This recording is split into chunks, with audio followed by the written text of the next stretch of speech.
নমস্কাৰ মোৰ নাম শ্ৰীমতী চান্দিনী গগৈ মই বৰ্তমান ঢকুৱাখনাৰ GIIT ইনষ্টিটিউটৰ পৰা PGDCA অৰ্থাৎ post graduate diploma in computer এপ্লিকেশ্যনৰ কোৰ্সটো সম্পূৰ্ণ কৰিছো পোনপ্ৰথমে মই আপোনালোকৰ লগত আজি এক্সেলৰ বিষয়ে অলপ আলোচনা কৰিম এক্সেল হৈছে MS অফিচৰ পেকেজৰ এক অংশ MS এক্সেলৰ সম্পূৰ্ণ নাম হৈছে মাইক্ৰসফট এক্সেল এক্সেলে বৰ্তমান সময়ত বিভিন্ন ধৰণৰ কাৰ্য সম্পাদন কৰে যেনে marksheet bill entry data entry salary sheet ইত্যাদি দৰে বিভিন্ন ধৰণৰ কাম অতি সহজে সম্পাদন কৰিব পাৰে এক্সেলৰ বিভিন্ন ধৰণৰ ফৰ্মুলা আছে যেনে sum division subtract average H lookup V lookup ইত্যাদি দৰে যি সমূহ ফৰ্মুলা আছে এই সমূহ ব্যৱহাৰ কৰি আমি এক্সেলৰ দ্বাৰা কাৰ্যসমূহ অতি সহজে সম্পাদন কৰিব পাৰো এক্সেলৰ প্ৰথম যেটো ফৰ্মুলা হৈছে সাম অৰ্থাৎ যোগ কৰা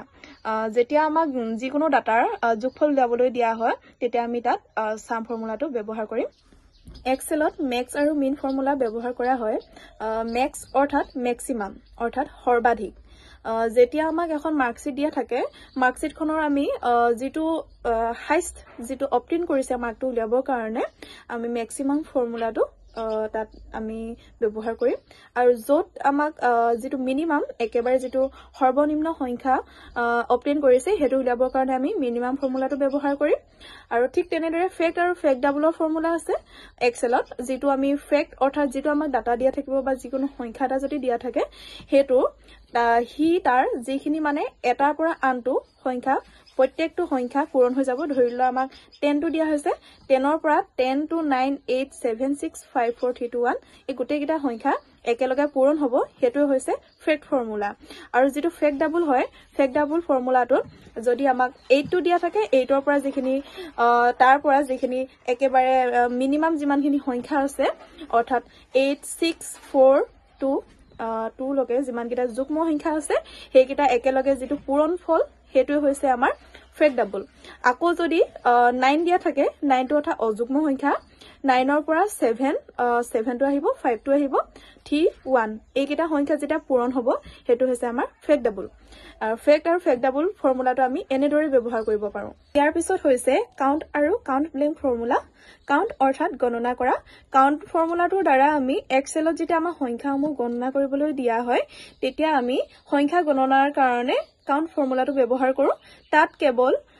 সংখ্যা অৰ্থাৎ নাম্বাৰস খিনিহে কাউন্টিং কৰা হয় তাত কোনো ধৰণৰ টেক্সট হওক সিম্বল হওক খালি ঘৰ হওক এই সমূহ গণনা কৰা নহয় কেৱল সংখ্যাসমূহ আমি গণনা কৰিবৰ কাৰণে কাউন্ট ফৰ্মুলাটো ব্যৱহাৰ কৰো ঠিক তেনেদৰে কাউন্ট ব্লেংকটো হৈছে খালি ঘৰসমূহ গণনা কৰা অৰ্থাৎ তাত যদি নাম্বাৰস থাকে বা সিম্বল থাকে টেক্সট থাকে সেই সমূহ কিন্তু তাত গণনা নহয় কেৱল যি সমূহ খালি ঘৰ আছে সেই খালি ঘৰসমূহ গণনা কৰিবৰ কাৰণে কাউন্ট ব্লেংক ফৰ্মুলাটো ব্যৱহাৰ কৰা হয় PF আৰু ESI ৰ কাৰণে আমি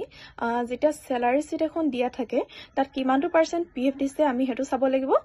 PF ৰ যিমানটো % দিয়া থাকিব তাৰ লগত আমি তাৰ যেটো salary হয় যেটো salary টো লৈ তাৰ লগত আমি পূৰণ কৰিব লাগিব % টো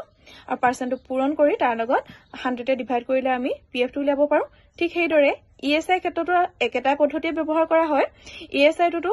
যিমানটো % কোম্পানী ফালৰ পৰা দিয়া থাকে সেই % টো সংখ্যাটো ব্যৱহাৰ কৰি তাৰ লগত salary টো পূৰণ কৰি 100 এ ডিভাইড কৰিলে আমি ESI টো উলিয়াব পাৰো ঠিক তেনেদৰে CGST আৰু SGST আৰু GST এই তিনিটাৰ ক্ষেত্ৰটো একে ধৰণৰে একেটা পদ্ধতি ব্যৱহাৰ কৰা হয় অৰ্থাৎ যিকোনো এটা ধৰি ললো GST উলিয়াবলৈ দিয়া হ'ল আমাক আৰু GST টো যিমানটো % দিছে সেই % টোৰ লগত আমি যিমানটো পৰিমাণ আছে হেতু পূৰণ কৰি 100 এ ডিভাইড কৰিলে আমি GST হওক SGST হওক বা CGST এই সমূহ আমি উলিয়াব পাৰো ধন্যবাদ